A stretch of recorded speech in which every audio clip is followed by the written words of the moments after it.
You start to watch yourself.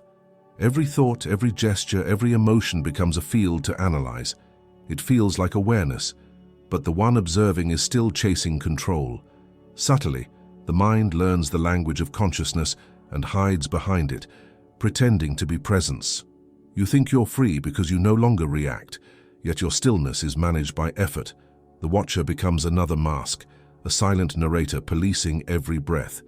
Real awakening begins when the one who observes starts to suspect its own motive, when even the act of watching correctly feels like another form of tension against what is. Awakening begins the moment the observer asks why it is observing. At first, detachment feels like liberation. You step out of the storm of reactions and begin to watch. You no longer drown in emotions. You observe them passing, like clouds crossing a neutral sky.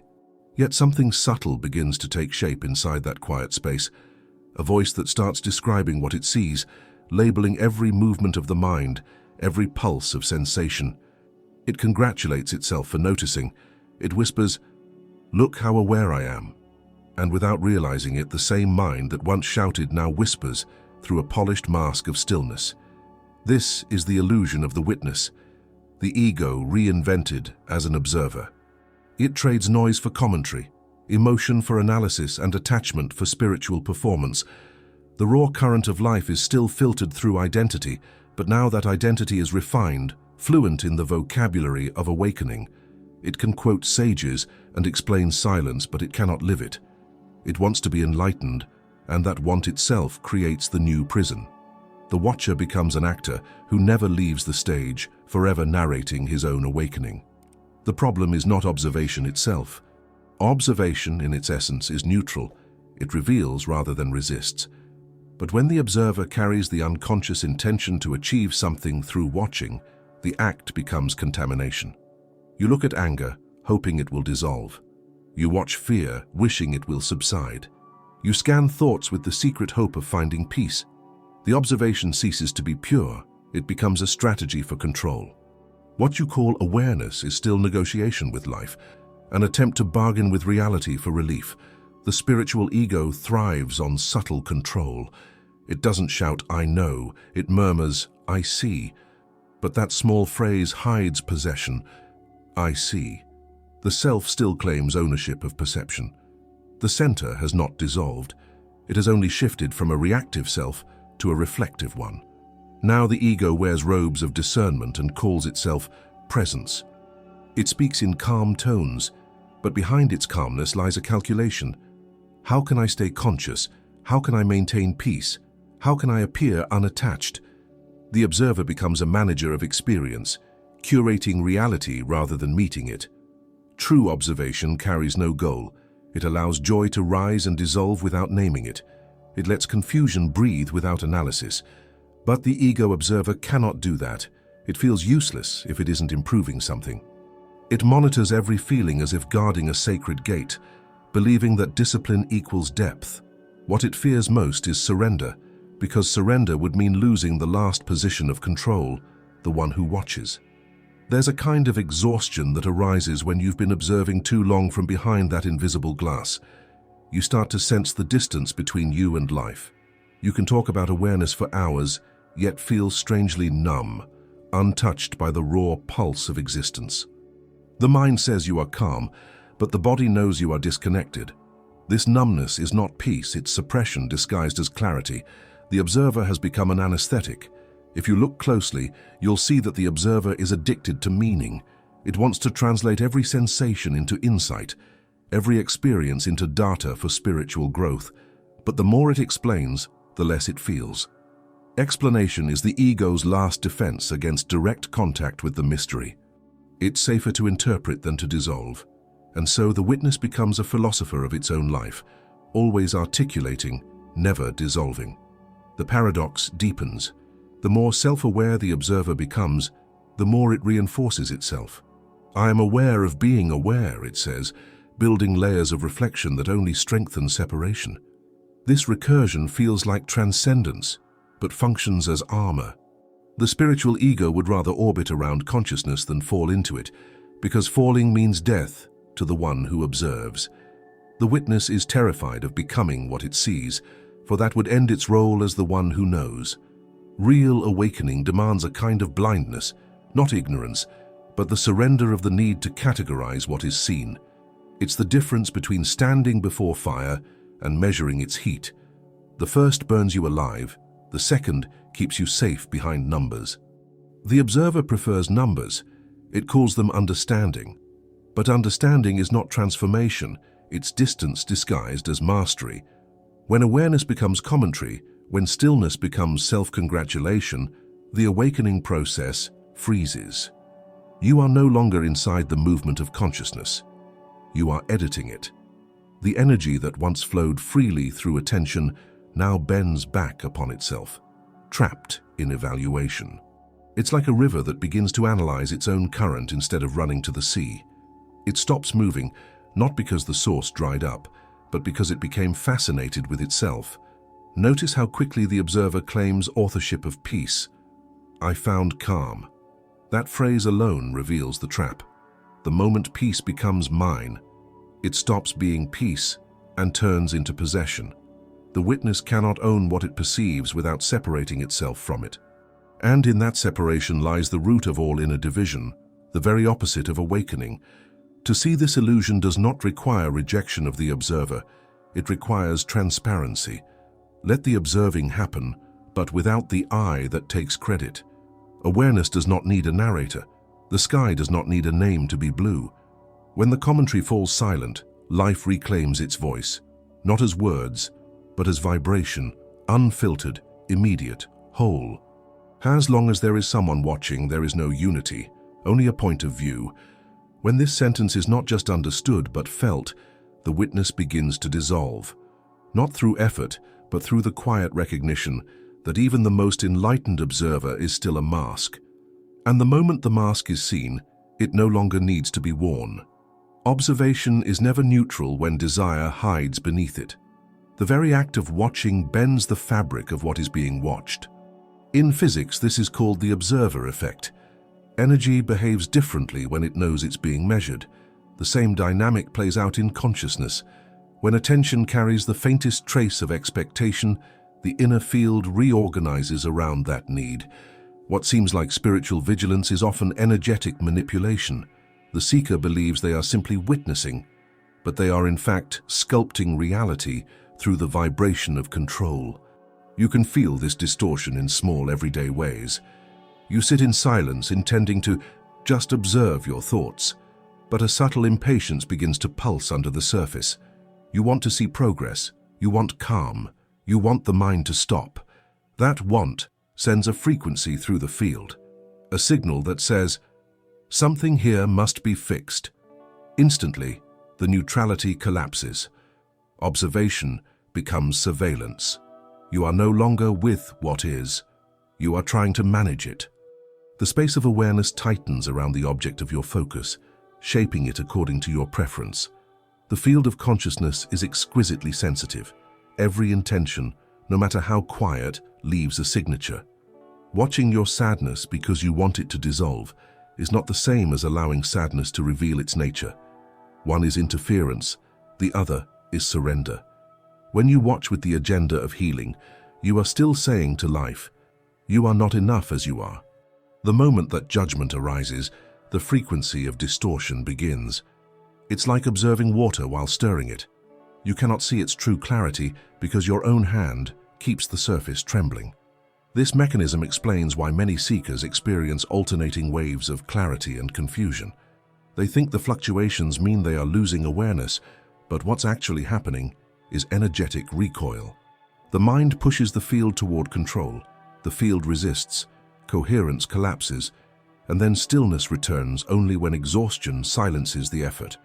The cycle repeats until the observer learns to stop interfering. Real observation is not a technique.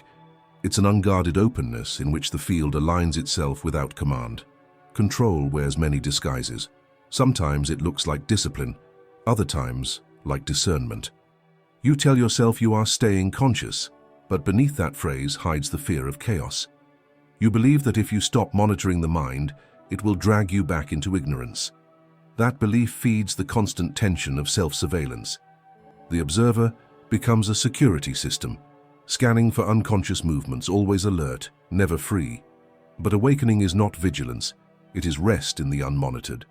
If you could see the energetic pattern of the observing mind, it would look like concentric ripples closing in around a center. Each ripple is a layer of control, the wish to improve, to stabilize, to understand, to become. The true field, the one that precedes thought, expands outward endlessly without edge or preference. When you hold an agenda, the field contracts. You can sense this physically. The breath shortens, the body leans forward slightly, attention becomes narrow. Control is a posture, not just an idea. Notice what happens when you stop trying to be aware. The muscles around your eyes soften. The breath deepens on its own. Sounds, sensations, and thoughts merge into one continuous movement. Awareness remains, but it's impersonal. No one is doing it. The field is observing itself effortlessly. This is the shift from observer to presence. The difference is not subtle when felt directly. One manipulates, the other allows. The first shapes reality to fit its image of awakening. The second lets reality shape itself into coherence. The reason control feels so intoxicating is that it gives the illusion of safety. The observer thinks it can prevent unconsciousness by monitoring every fluctuation. But what it truly prevents is revelation. Control freezes energy into patterns, the way measuring light turns its waves into particles. The moment you define what is, you collapse its infinite possibilities into one interpretation. In consciousness, this collapse takes the form of rigidity, fixed ideas of what awakening should feel like, how peace should look, how presence should behave. These definitions kill the living mystery they were meant to honor. When expectation contaminates observation, the field mirrors the expectation instead of the truth. If you expect peace, you may experience temporary stillness, but it will be brittle, ready to shatter the moment life becomes unpredictable. If you expect insight, you may get concepts, elegant, clever, but lifeless. The field delivers not reality, but the echo of your intent. That is why true awakening begins only when observation becomes transparent, when there is no attempt to sculpt the outcome. Consider what happens in a relationship. If you watch another person trying to understand or fix them, they sense the pressure of your attention and contract. But if you are fully present without judgment, their energy reorganizes naturally. Communication becomes authentic. The same principle governs inner observation. The psyche feels watched and resists. The moment it feels accepted, it opens. The field reorganizes itself through trust, not control. There's a silent intelligence within every experience that knows how to return to balance when left untouched. The observer who interferes cuts off that intelligence. It's like pruning a tree every time a new leaf appears, convinced that perfection means stillness. The tree doesn't need supervision to grow, it needs space. Awareness functions the same way. When you stop shaping it, coherence arises spontaneously. The paradox is that the field only becomes orderly when the observer withdraws intention. The less you manage experience, the more harmonious it becomes. Control seems to promise order, but breeds distortion. Surrender feels like risk, but restores natural symmetry. When observation stops seeking results, energy returns to its native rhythm. What remains is clarity without effort, not because you made it so, but because you stopped disturbing the surface of being. Observation is not surveillance. It is the permission for consciousness to see without intention.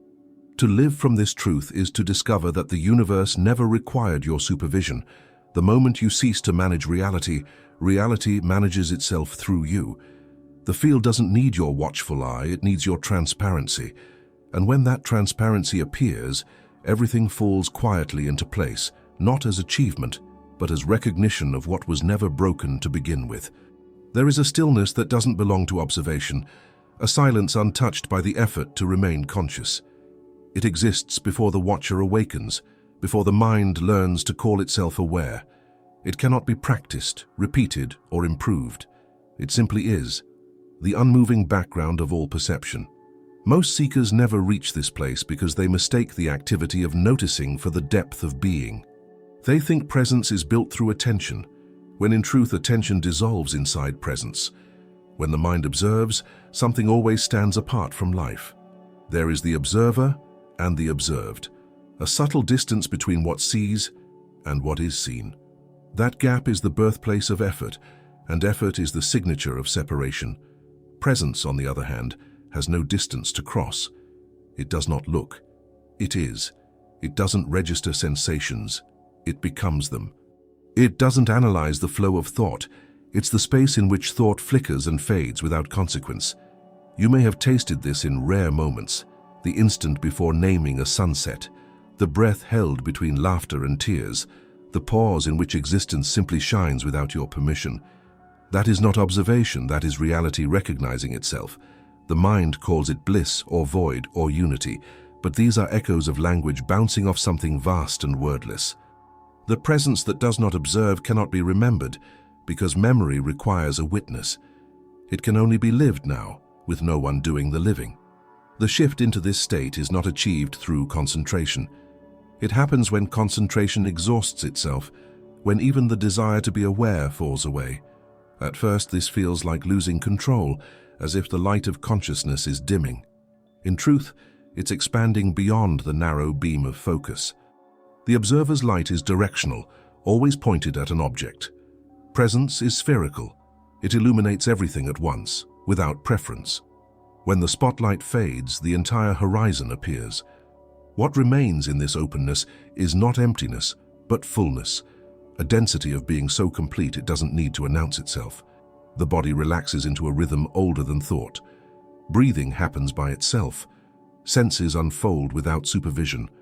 Awareness no longer belongs to you. It has reclaimed its original sovereignty, free from identity. Here, seeing and being are the same gesture. Many resist this surrender because it feels like death. The mind cannot comprehend existing without a point of reference. It asks, who am I if I'm not observing? That question reveals its final attachment, the need to be someone, even if that someone is spiritual. But the state before thought is not a void where you disappear. It's a field where individuality softens into transparency.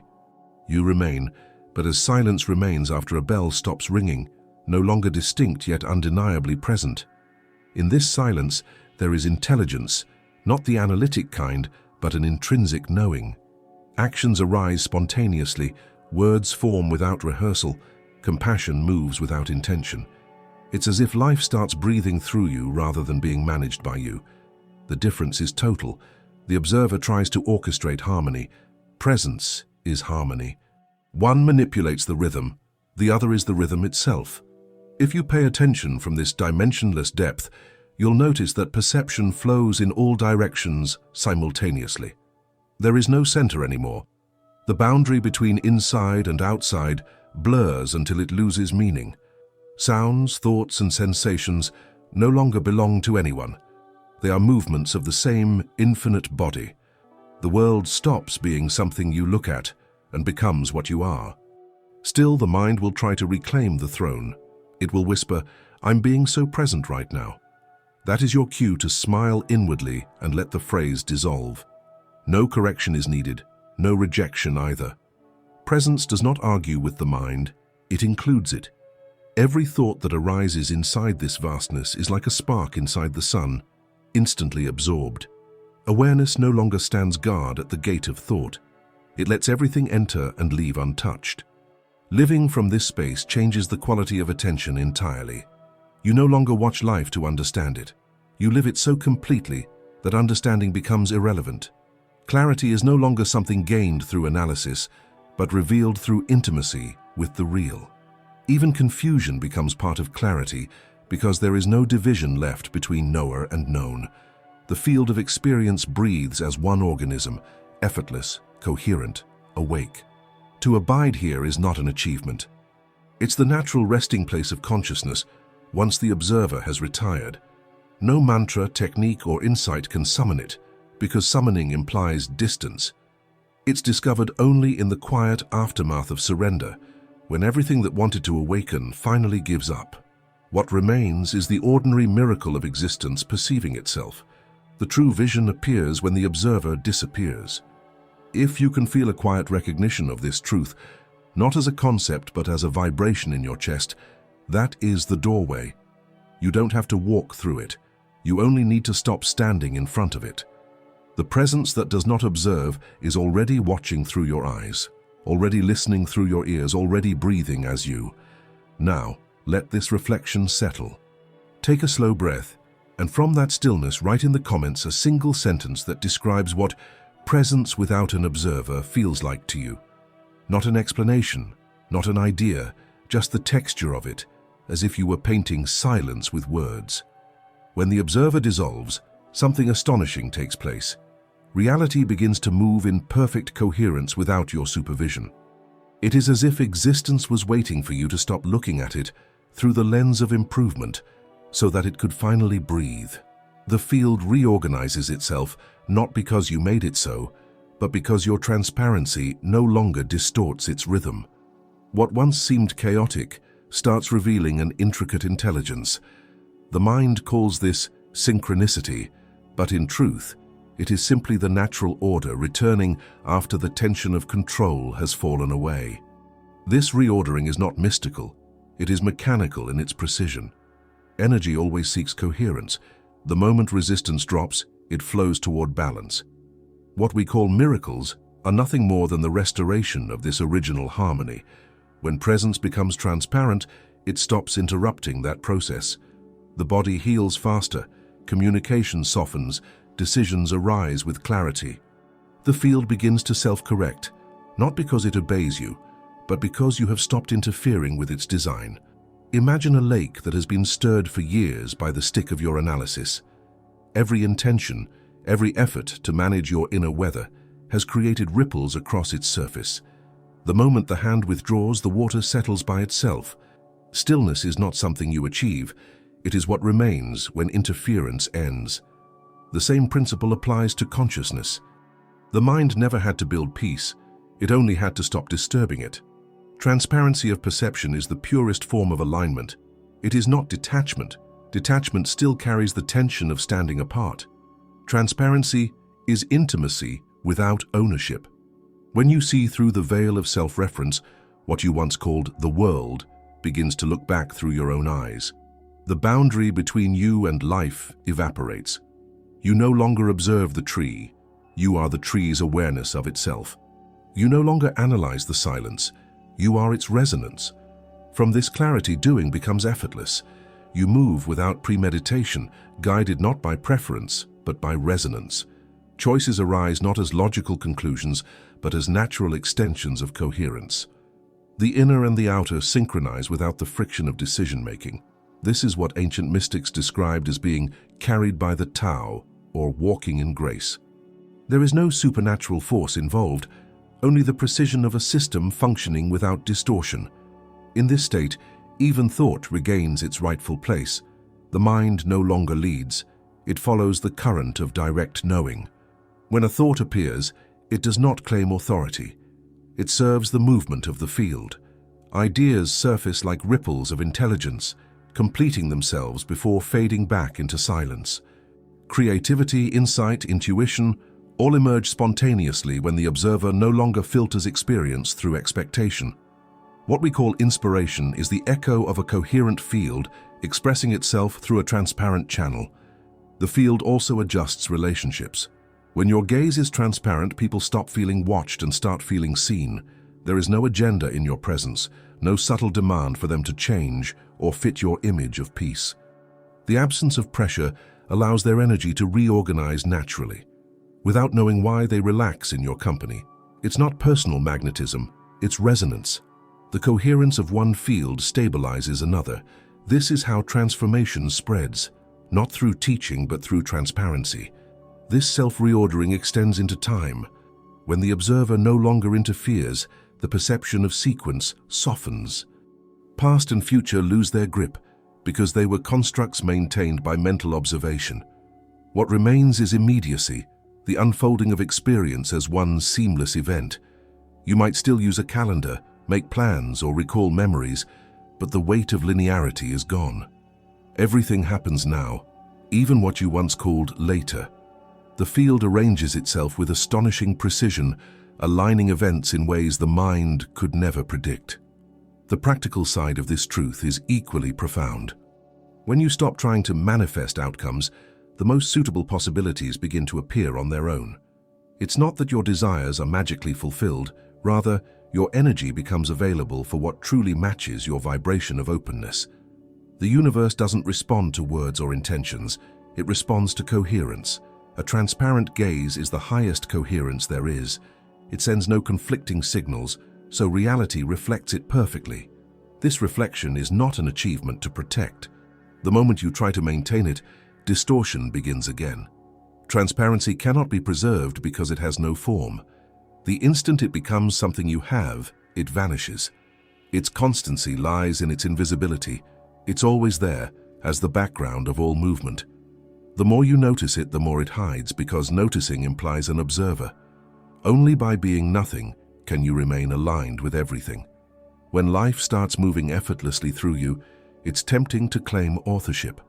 The mind whispers, "I finally learned to let go," turning transparency into another badge of progress.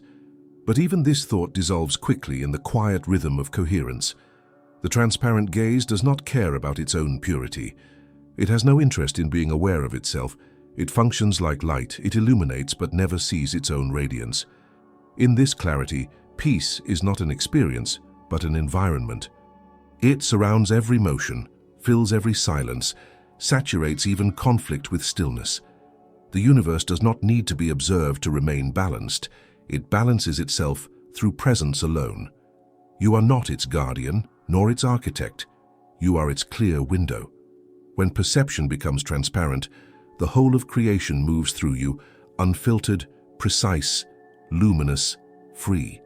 The pure gaze does not change the world. It reflects it in perfection. And in that reflection, you realize that perfection was never something to reach. It was the structure of reality all along, waiting for you to stop trying to see it. When the gaze turns transparent, the dance of existence resumes its ancient symmetry. Nothing is added, nothing lost. Awareness no longer performs, it participates. The world doesn't need your control or your witness. It only needed your openness to reveal that it was already whole. Awakening is not born from the act of observing, but from the surrender that happens inside it. The mind learns to watch, then learns to release the watcher.